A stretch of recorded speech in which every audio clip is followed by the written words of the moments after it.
Welcome back. We're connecting live to Abuja, where Chijioke Edeoga is standing by. Chijioke, thank you for joining us. Good morning. Thank you. All right. I'm just quite curious. Straight to the point. You had mentioned that Mr. Peter Mba should make a public broadcast to the people of Enugu State, asking for forgiveness and appeal for healing for the pains caused by his preemptory and excessive use of power of the office of the governor of Enugu State. When you say the governor is preemptory, what does that mean? Peremptory refers to, in the context of my statement, refers to hastiness, refers to a certain feeling, a certain mental disposition that you will be obeyed. Your order will be carried out. What you have done is right. In the context of my speech, it means it's ill-conceived. It was not well thought out. It was a knee-jerk reaction. That's what, so you read within the context of the speech, peremptory, not well thought out, assuming that it must be obeyed, assuming that nobody will dispute what you have done, assuming that you are right, thinking that you are right. Peremptory. I'm the king, and what the law must be obeyed. Not well thought out, not well conceived. Okay, do you think that the demolition in Enugu State is targeted at people of Nsukka? No, it was widespread. It was targeted at humanity at large. Nothing in my speech inferred that. I mentioned Gariki. I mentioned the one opposite Obrete Market, the one that Ugambala had emphasized upon, and House of Reps had done a motion on it. So I mentioned that. I also mentioned Abapa. But I brought out Ogige Nsukka because it's a communal market. It's a communal market. The other ones are not really markets as such. So there's a certain distinction in the demolitions that were made. I also mentioned Ogige because it was the one I saw, which was the immediate impulse for my speech. I had read about Holy Ghost. I'd seen the devastations. I'd listened to Go's press briefing, which had that place at the background. I'd been informed about what happened at Okonano area, the Agariki area. I had also been informed about what happened at Abakwa. But the one that I saw visually, the one that I saw witness was what is going on at Ogi, because I drove past there and I saw the traders. Ideally, if the reallocation of stalls or the movement of persons have been done well, that number of persons, traders, who hawk their wares, who still sell up to now in that place, wouldn't be going on. So that is the first indication, a visual indication, evidence that not what is being said is not actually what has happened, what it is true, with regards to proper reallocation of persons. So to answer your question, it's not only Nsukka people who are affected, it's statewide or nationwide, because even many people in the opposite that area they're not only Enugu State people. There are people from Anambra states, all over Eastern Nigeria, over Nigerians, possibly non-Nigerians. Okay, Mr. Doga, we understand from what was explained before the demolition that those places were not earmarked initially for what is being constructed or what's been placed there before now. And that means it's like they're sort of nuisance from what was explained. Now, we also understand you were a former gubernatorial candidate for a Labour Party. Now, if you were the governor, would you leave what was going on there to continue going on, or would you stop it? How would you have done it in a different way? Would you have, Okay. you understand my question? If you were Yes. the governor, or if you were the governor, would you Yes. leave the wrong things that were going on to keep going on wrongly? Okay, you prejudge when you say wrong things going on. You have to determine first whether there's a wrong thing going on. You also have to determine whether, if you have slept, for instance, if you have allowed a thing to go on forever, whether you have the moral or even the legal right to come back and say, oh, you've done the wrong thing. For instance, Ogo has pointed out that even the zoo estate where the present governor lives, has his house, was a zoo. And when the animals were taken out and they all live there, somebody can come back in sometime in the future and say, oh, this was meant to be a zoo. Even the ShopRite was not meant to be a mall. So there are things that if you have let them be for a time, then just let them be, because the consequences of a reversal, of returning to the past, the effects of returning to the past, the dangers, the damages, when they outweigh the whatever you want to benefit from. In this case, maybe merely environmental, in the sense of the eye, what the eyes can see, or aesthetics or ambience.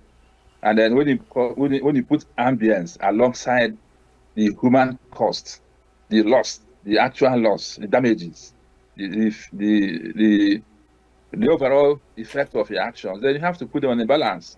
Which one outweighs, then decide what to do. But to answer your question specifically, I mentioned, for instance, that even if they are trying to, with regards to the market, even if the government was trying to revert to its what it claims is a plan, that plan could not, the area where Ife transport stands could not by any stretch of the imagination have come under the market, because that one stood apart from the market. So even if you could acquire the market, there was also a process. Even if you could destroy the Ife transport, there's also a process which the Land Use Act establishes. So, and you cannot now destroy people's property and convert them to private use. To answer your question again, if I was governor, I would have been sequential. I've been procedural in my action. Sequential in the sense that, look, I don't like this place is dirty. For instance, it distorts the eyes. People have settled over the years. Then what plan? They are human beings. They are brothers and your sisters. They are your relations. They are friends. They are people who have put their businesses online, believing that this place has been established in the sense that government has recognized it over the years. Government has dealt with them. They have paid tax. They have paid to EDC. They have done things indicative of government acquiescence. So government has slept on its rights for 10 years, 20 years, 30 years. So if you want to move them, there must be a gradualist approach. There must be a sequential approach. There must be a humane approach. In the sense that, okay, look, communication. I want to move you away from here for so and so reasons. This is where I'm taking you to. Then you take the number of the persons who I am moving. This number one, this is your place. Number two, this is your place. So what I mean is that in moving them, you must provide an alternative place. This place you have been for a long time is not good again for us. And you give them reasons why it's not good again for us. Then you give them an alternative site and give them time to move to that place. For instance, I know that there was a place earmarked for gradual reallocation of some parts of the market. Government should have first of all developed that place, properly acquired it, developed it, or prepared it, and then allocated, and make sure that movement was gradual. Government has done the same thing with regards to somewhere the movement of around Kenyatta area, those traders in Kenyatta area who were moved from Kenyatta to across the Port Harcourt Expressway. So it's not as if there's not a template for movement. In this case, in this particular one, government was not procedural. Government was not humane. Government did not communicate, and government did not give alternative venues. You can as government, as an individual, you can decide to upgrade. You can decide to improve your environment. But with regards to what happened with the traders at Holy Ghost, at Obwete, at Gariki, if they had stayed there in breach and you want to reacquire, you have to give another place. You have to give time. You have to communicate. You have to inform. You have to sensitize. All these things were not done. Everything was collapsed. Everything collapsed under 1 or 2 months of peremptory governmental action and overreach. So I will surmise what I would have done differently, I hope. All right. Quite interesting, because the government would say that they gave them adequate compensation. There's also another thought about the fact that they gave them adequate time to leave that area. I don't believe it. Adequate time is something that is evidential. Adequate time is where is the place they had. For instance, those people in Holy Ghost, opposite of the market, where is the place that you have allocated to them? Where? Adequate time does not mean pack and go. Pack and go to where? They should go to the residential houses. So where is the alternative site that's marked out? Adequate time is not just adequate time to pack and go. Adequate time is to pack and go to where? Do you understand what I'm saying? Adequate time has more than just adequate time. Adequate time to move to another site. Adequate time to prepare your finances. Adequate time to prepare your mind. Adequate time to move your goods. You saw the video of the BBC video of the woman at the orphanage who was lamenting, who was quite graphic in the way that little children were being taken away from their treatment pens, or even with treatment materials hanging around them and have been snatched away and blood everywhere and all that. You saw it. So where's that orphanage that was destroyed? Where is the replacement? What was just done was something that was horrid. So it's not, if there was adequate time, we all know we're not just talking for the sake of talking. The damage is there, and the damage is continuing. It's really a tragic issue. Tragedy is something that has happened, and its effect goes on and on and on. The fatalities are mounting. There was a knight of the Catholic Church who lives in Transikulu, who was buried the other day. He's my friend. He died as a consequence of what happened. You've heard stories of body bags being moved into orthopedic hospital. So the debt is mounting. The banks are, community banks are going under because of people who go there and collect and return, and collect and return. All those things were terminated without notice. So adequate time is not just something you mouth with coldly and without compassion and without empathy. Adequate time has meaning. Something must fill it up. Adequate time to move to the place I have found to them. Adequate time to remove your goods. Items were not removed from the Peace Mass Transit building. The entire structure, nothing was removed. Ife Sinachip, he has a logistics aspect of his business. I know somebody who sent it something from London. Going there to collect it. He couldn't collect those things. He couldn't. They were taken out. They were taken down. So this continuing statement of adequate time, it confronts the evidence of what you see, the evidence before your own eyes. If you have adequate time to move, adequate time to get to another place, those people milling around Holy Ghost, milling around Ogige, up till now, would have gone to new places. Who prefers to mill around when a place has been prepared for you? Where is the adequate time for those hubs, all those transport hubs in Onisha South and in Onisha Mass Transit and all that were wrecked and destroyed? Where is the adequate time for all that? So it's not, where is adequate time to make up for the buildings that have gone down?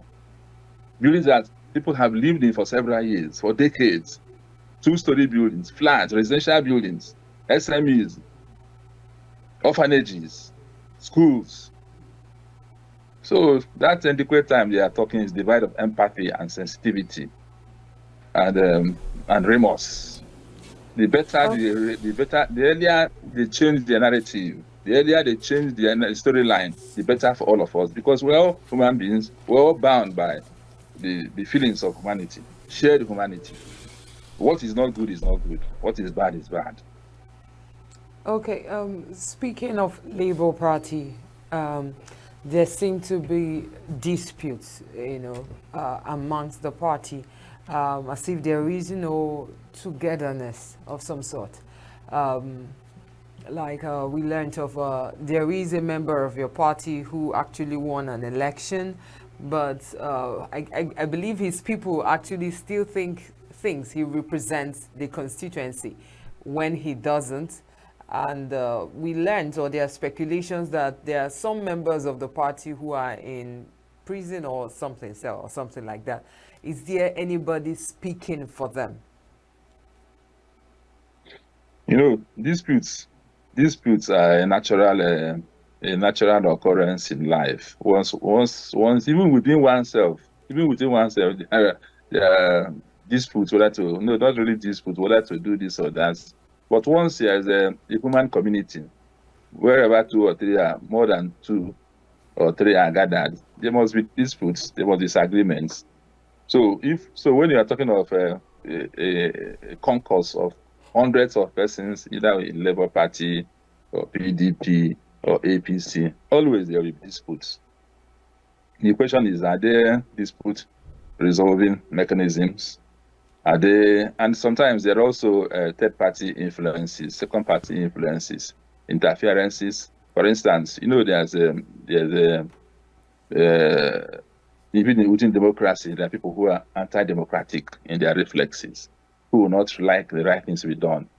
Anti-democracy is that, for instance, the election results are coming in, and you can see that you are losing the election, and you rush to one corner of your place, maybe your community or area of influence, and sending results that are far above whatever is conceivable. And then so there are, within democratic settings, there are people who are always anti-democratic, and they don't want proper competitions to go on. They would like to destroy the other party. They like to influence things. So that is what is going on against Labour Party. Labour Party obviously is being targeted, but that is not to say that even within Labour Party, there are persons who support that they are being targeted. The same thing in PDP, the same thing in APC. So you will just hope that all these internal disputes, all these sponsored disputes, all these necessary disputes, that they will be resolved or gradually addressed, even as we move on in our march towards a better country. But specifically, we're talking about a member of your party, Mr. Ngene, who is currently serving a 7-year jail sentence. So many people say that the lack of leadership within the Labour Party in Enugu State is maybe what have caused this his jailing. That if the party was together and have some sort of focus, that he wouldn't be in jail now. I don't know if you know that story and how you are reacting to that. No, I don't. The leaders in LP in Enugu is clearly together. Mr. Ngene's misfortune has absolutely nothing to do with the Labour Party. He had won on Labour Party ticket. He had gone to the House of Assembly. He already sworn in, and then the other person went to the tribunal, and he was taken out on the basis of one or two areas where elections did not hold, one or two, and his lead is insurmountable, at more than about 4,000 plus. And then what you are looking at is areas where about 4,000 did not vote, and it was cancelled.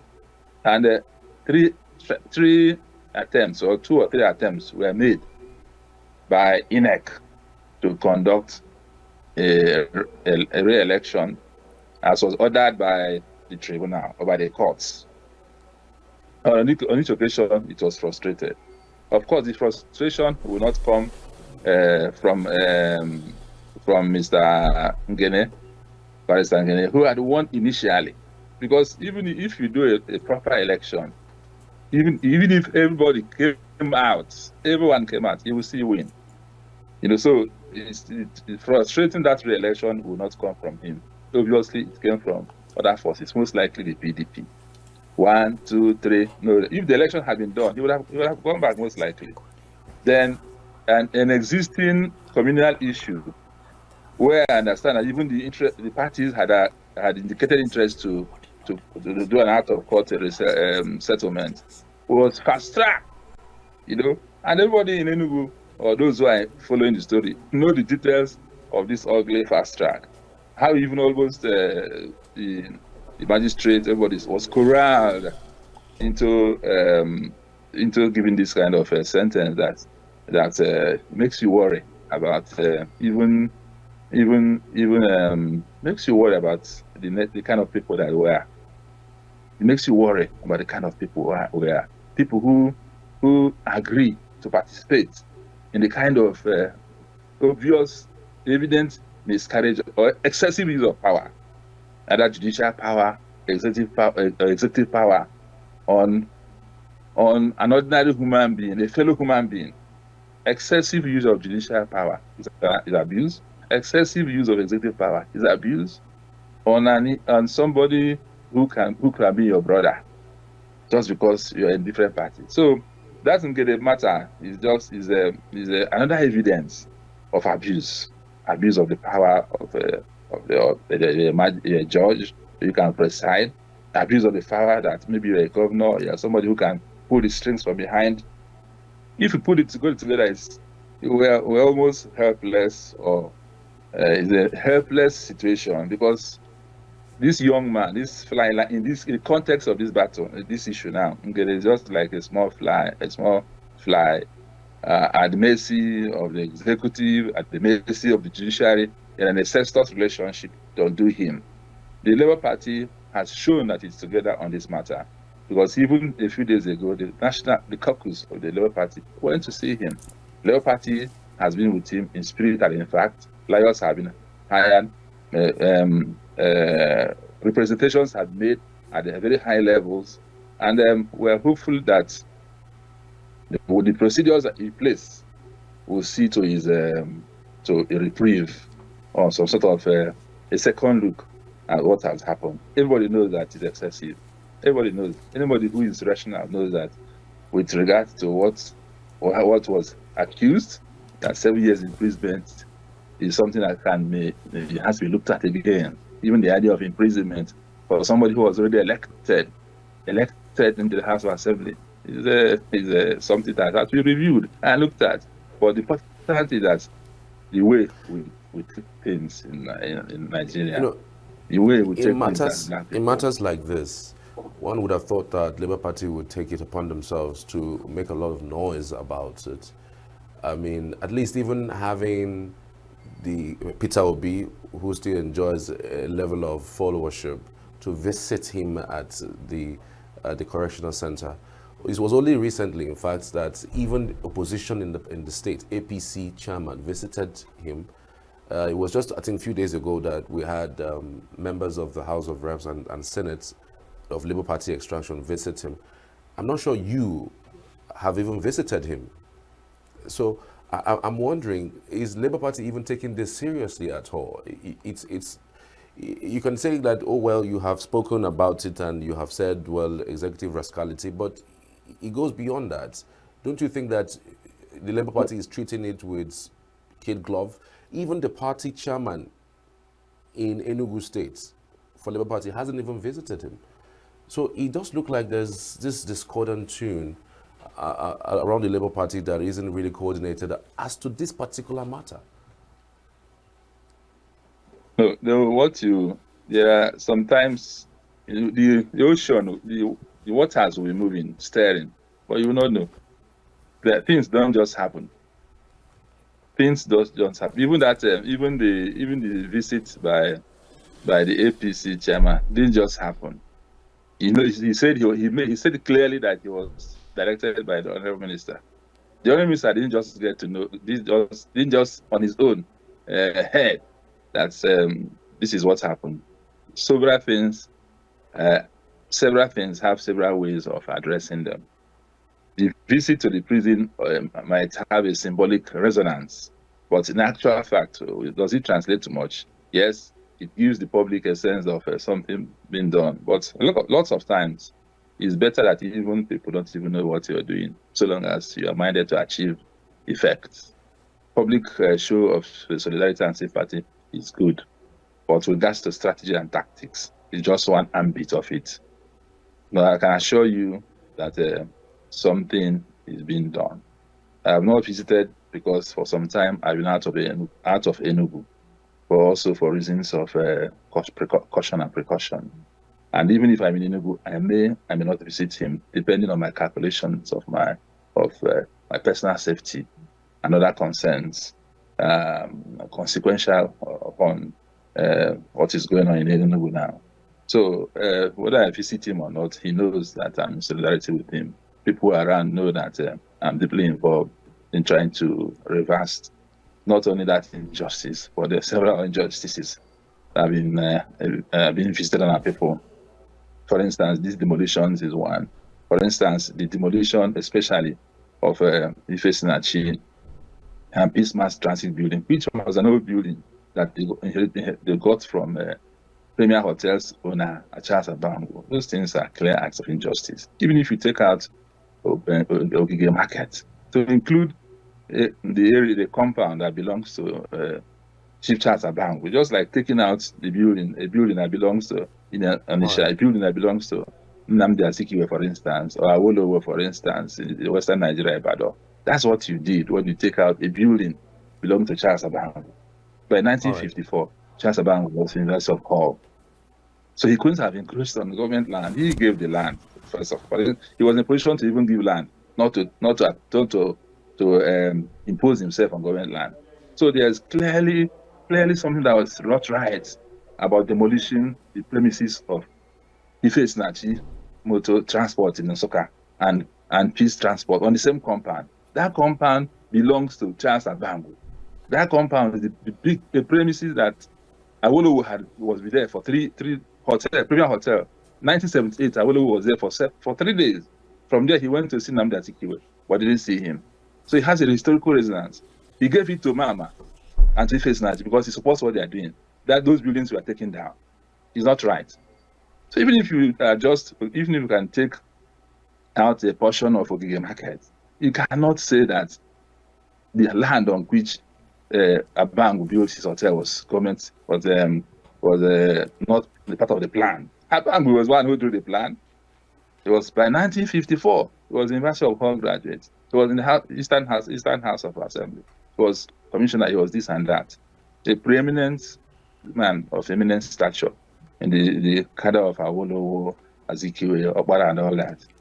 So that is one who gave his authority business. So these injustices are addressing, and we're addressing them in the manner that we think is fitting, in the manner that fits the occasion. So I'm working with others, in concert with others, to see that justice gets to Mr. Barrister Ngene. I don't have to visit him. Labour Party is together, working together on it. We're wrapping up the conversation. We're wrapping up the conversation. Just two key issues before we wrap it up. First, I don't know how true this is, but I've heard that you are planning to defect to the APC, that the reason why you are in Abuja is to finalize your defection to the APC, that announcement will be made pretty soon.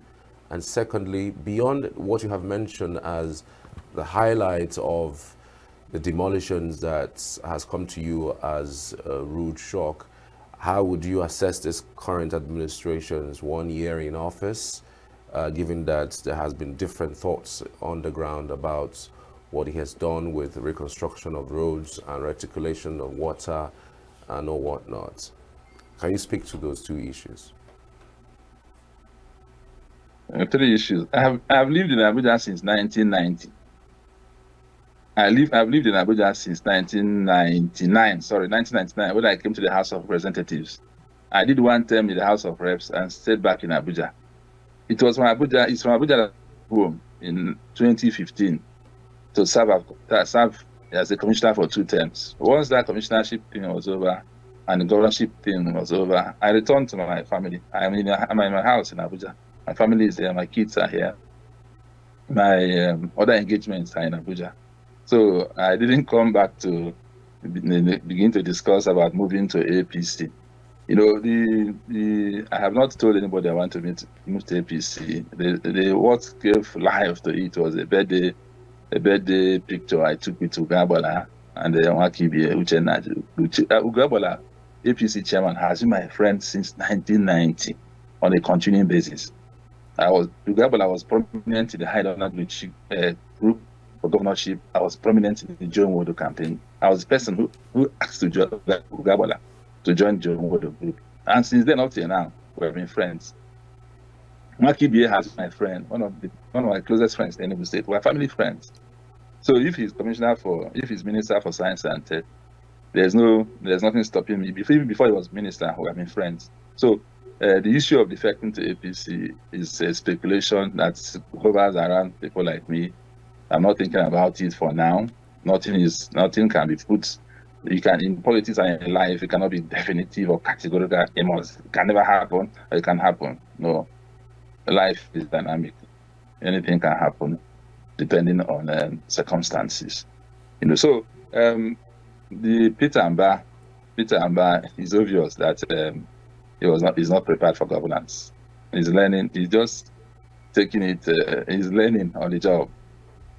That's what I'm going to say. It's obvious. It's obvious that he's not prepared for a governorship position of Enugu State. With all the things he has done, I'm just telling you. The water things, the reconstruction of roads. I don't want to go into the specifics, the details. When I'm ready for that, I'll do that. I say it's obvious. It's obvious. Even if you have done something for water, even if, as you said, in response to what you're saying, that's not evidence preparation. It's evidence. It's evidence. What you just said is evidence of a focus in a particular area, and how far that one has succeeded is for you to say. But when you put everything together, even the manner of these destructions, even less of other things that are going on, you can see that there is no preparation. That's my word on that. There's no preparation. That does not mean you cannot learn on the job. Okay. We're wrapping up. However, just 2 things, just to answer it all in one. One is the issue of Judu Defuna. What is Labour Party doing about that? And secondly, moving forward, do you think that come next election, that Labour Party will win as much as they won before? Who is Judu Defuna? Okay, that was the member that won constituency, I think, Ezeagu, the House of Assembly, yes. Okay. He left. He lost in the court. Judu Defuna left in the court took him out. The man in detention in prison. No, there's one who's in detention. That is No, the Judu Defuna, the one that was purported that the court took him out. Yes, he's not there again. I think he, in obedience to I think a higher court, the Court of Appeal, determined that he was not qualified to be there. I've not heard anything new about him. I've not heard it. Then, even before Labour Party did what we did in Enugu State, nobody gave us a chance. So I don't like to project so much into the future when several factors are not under my control. I rather take things on a day-by-day basis or as they come. I don't know what is going to happen in the next election. It's not possible to say. The world is dynamic and things change. Nobody even knows who will participate, who will not participate, which party will be on the ballot and not on the ballot. So for now, we'll just leave it as it is. Thank you. Let me not look too far into the future. All right. Thank you so much, Chijioke Edeoga, for your time. We truly appreciate you, sir. Charles, thank you. Thank you. Thank you. I All right. appreciate. I wish you well. Wish you well. You and your Thank you so colleague much. Thank in you. signature. Yeah, Thank you so much. it's We're headed impressed. for a Thank you short so break. much. When we return, we switch gears to some of the discussions that we have on the line. Do stay with us.